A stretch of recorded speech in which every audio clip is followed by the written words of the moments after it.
O ministro da Fazenda, Dario Durigan, disse que o Desenrola 2.0, o novo programa para renegociação de dívidas do governo federal, pode permitir o uso de recursos do FGTS para abater dívidas e facilitar pagamentos.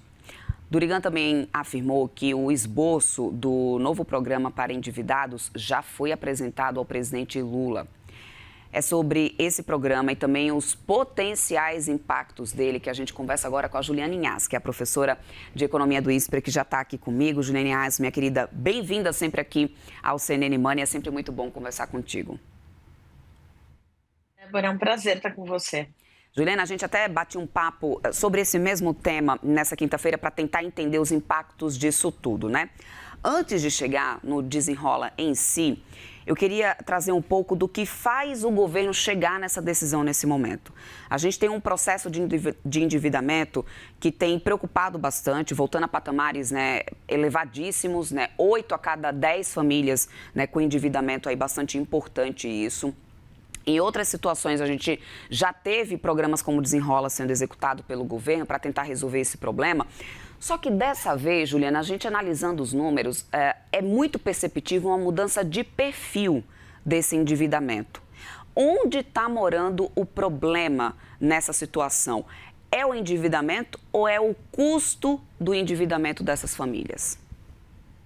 Débora, a gente tem, na verdade, os dois elementos explicando esse cenário. Né? O endividamento, de fato, subiu bastante. Ele é estrutural dentro da economia brasileira, tá? Então, não é que a gente se tornou endividado recentemente. O Brasil e a sociedade brasileira usa esse endividamento de uma forma persistente aí ao longo do tempo. Então, a gente, na verdade, chegou num dos patamares mais elevados, mas essa condição de endividamento ela já é, de fato, estrutural. Mas o que faz a gente chegar nesse patamar mais elevado, na minha visão, é uma combinação de alguns elementos. Primeiro, a gente tem rendas que são baixas. As pessoas estão empregadas? Estão, mas elas têm ainda uma renda baixa.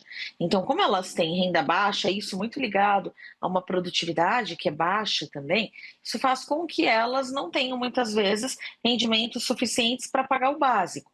Então, o endividamento, ele começou a ser, ao longo do tempo, quase que uma extensão da renda. Né? As pessoas não conseguem pagar aquilo que é básico, quando elas têm uma intercorrência, elas têm uma exceção dentro ali do seu dia a dia, elas acabam tendo que se endividar. Isso começou a ficar cada vez mais frequente. Junta-se a esse fato também o fato de que a gente tem preços que subiram bastante ao longo dos últimos anos, especialmente de itens básicos, e quem está endividado ou quem está numa situação mais delicada, no geral, são as pessoas de renda mais baixa, que são aquelas que sofrem mais com essa inflação dos produtos básicos, dos produtos essenciais. Então, ainda que a minha renda tenha subido com a inflação, ela, né, com as correções monetárias advindas da inflação, eu tenho muito provavelmente uma correção ou um acréscimo de renda menor, se eu sou uma família de baixa renda, do que aquele acréscimo dos preços da minha cesta, né, do meu consumo diário. Então, isso também foi aumentando cada vez mais as probabilidades desse endividamento. Agora, o terceiro elemento que você já mencionou é o custo dessa dívida. Taxa de juros alta necessariamente torna essa dívida mais cara, o que acaba aumentando tanto a probabilidade de um aumento desse endividamento ao longo do tempo, como também do próprio não pagamento dessa dívida. Então, a gente tem realmente uma mudança muito, muito forte de perfil, até em relação, inclusive, aos produtos que estão sendo utilizados para financiar esse tipo de endividamento. A gente vê aí ampla utilização de instrumentos de crédito que são mais rápidos, estão mais disponíveis, mas são extremamente caros, né? O rotativo do cartão de crédito, o cheque especial, são tipos de endividamento que realmente vão elevar ali ao longo do tempo a probabilidade de não pagamento. E isso realmente é muito preocupante. Juliana, o governo vem com a possibilidade desse Desenrola 2.0, mas com algumas mudanças, né, desse programa para o que a gente teve anteriormente. Dessa vez, a novidade seria o uso do FGTS. Antes de chegar no uso do FGTS em si, eu queria entender sobre a efetividade de programas como esse. Porque se tivemos um programa recentemente no início dessa gestão e agora a gente volta a ter a necessidade do programa, ou seja, até que ponto realmente é viável a gente tratar somente os sintomas e não o problema em si? Qual poderia ser um bom caminho, viável realmente, para que não houvesse sempre essa frequente necessidade de programas como o Desenrola? Perfeito. O que a gente tem, Débora, de fato, são programas que tratam muito mais o sintoma, então é o desenrolar desse problema do que a causa. E quando a gente olha para o Desenrola fez exatamente isso. Ele tratou ali naquele momento um não pagamento, uma inadimplência, para conseguir fazer com que essas pessoas tivessem uma volta ao mercado consumidor com crédito, e o que aconteceu é que elas voltaram a se endividar. Então, o programa como Desenrola e o Desenrola 2.0, muito provavelmente, não vão conseguir tratar essa possibilidade de reendividamento. E esse é um grande problema dentro desse tipo de programa, porque isso cria a percepção de que sempre a gente vai ter que ficar reeditando esse tipo de medida para conseguir ter algum tipo de efetividade. O atual ministro da Fazenda mencionou que eles pensam em algumas travas, né, para evitar esse reendividamento. Ele fala muito na utilização de travas para apostas, né? Mas eu acho que o brasileiro ele não se endivida só com isso. É óbvio que as apostas elas viraram aí vilãs nos últimos anos, especialmente porque a gente começou a ver realmente um aumento expressivo das pessoas em apostas, especialmente as apostas online, né? Então, o que acontece é que realmente elas acabam sendo ali um elemento significante nesse momento, mas não é o único elemento que explica esse endividamento.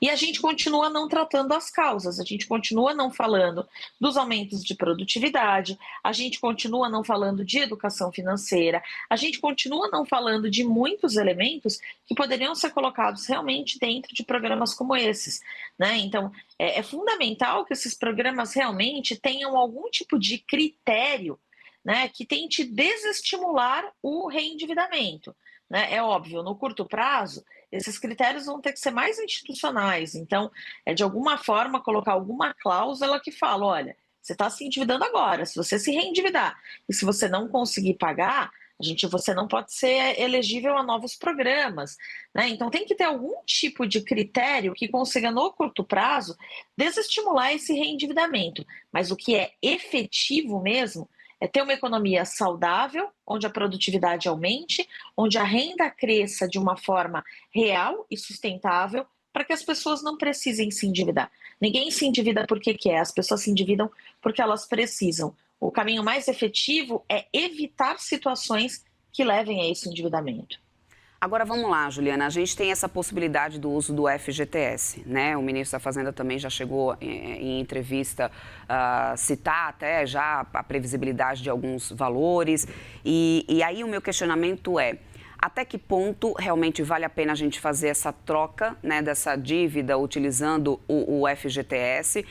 Que em outros momentos, até mesmo nessa atual gestão, a gente já teve uma mudança de perfil, né, com a intenção de retirar aquela questão do saque aniversário, que vinha reduzindo bastante o tamanho do fundo, e muita gente fazendo isso justamente para poder também pagar contas, usando isso no seu dia a dia, né? Então, até que ponto realmente vale a pena essa situação e qual será o impacto para setores que usam e têm essa real finalidade do FGTS? Setor imobiliário, setor de construção, qual o impacto disso? Olha, Débora, eu acho que o FGTS ele pode ser uma alternativa, mas a gente já tem usado muito o FGTS nos últimos anos como subterfúgio para conseguir resolver situações que são estruturais, né? Não vai ser a primeira vez, como você já muito bem mencionou, que o FGTS vai ser colocado nesse tipo de história. O FGTS ele é uma poupança compulsória para conseguir garantir, de alguma forma, um tipo de segurança, né? É um colchão, literalmente, de segurança para o trabalhador. Quanto mais a gente mexe nesse FGTS, menor é essa nossa segurança. É óbvio que a gente já fala muito isso há muito tempo, se eu tenho um dinheiro lá que eu posso utilizar e eu tenho uma dívida que cobra mais caro do que o que eu ganho de retorno, porque o FGTS paga muito pouco, seria óbvio e ótimo que a gente conseguisse utilizar esse recurso para pagar a dívida. O grande problema é que as pessoas não têm a noção de que esse recurso ele não é uma doação, ele não é uma ajuda do governo. Ele é um dinheiro nosso que a gente está usando no momento e vai acabar tendo menos lá na frente, onde muito provavelmente a gente vai mais precisar desse tipo de recurso. Né? Então, acho que tem um ponto crucial para o trabalhador, para a pessoa, para a sociedade em si, que é perceber que esse tipo de utilização agora, para aquecer o consumo, porque essa é uma finalidade do governo, é conseguir manter um padrão de crescimento. É um ano eleitoral, então existem inúmeras coisas em jogo, mas de fato, tentar utilizar o FGTS nesse momento de uma forma muito deliberada, né, sem trazer soluções efetivas para esse endividamento, é como se a gente estivesse abrindo uma torneira sem fechar e sem utilizar a água que está caindo. Né? Então, a gente vai conseguir resolver o problema num primeiro momento, no curto prazo, mas vai reduzir o estoque de um recurso que é importante para muito brasileiro. Né? Especialmente nas situações que a gente tem de aposentadorias baixas, pessoas que têm que trabalhar até uma idade um pouco mais elevada. Então, acho que é importante a gente pensar nisso. Para os setores que utilizam o FGTS, isso também é um problema, porque eles bebem muito dessa fonte, é um tipo de recurso relativamente barato para alguns setores, que estavam, inclusive, esperando a queda da taxa de juros para voltarem a se aquecer. A taxa de juros provavelmente não cai na velocidade que a gente queria e, adicionalmente, eles podem ficar com um recurso aí cada vez mais caro. São problemas que a gente vai continuar empurrando com a barriga se não quiser tratar de uma forma séria. A gente resolve no curto prazo, dali para frente a gente volta a ter que pensar de novo em novas soluções.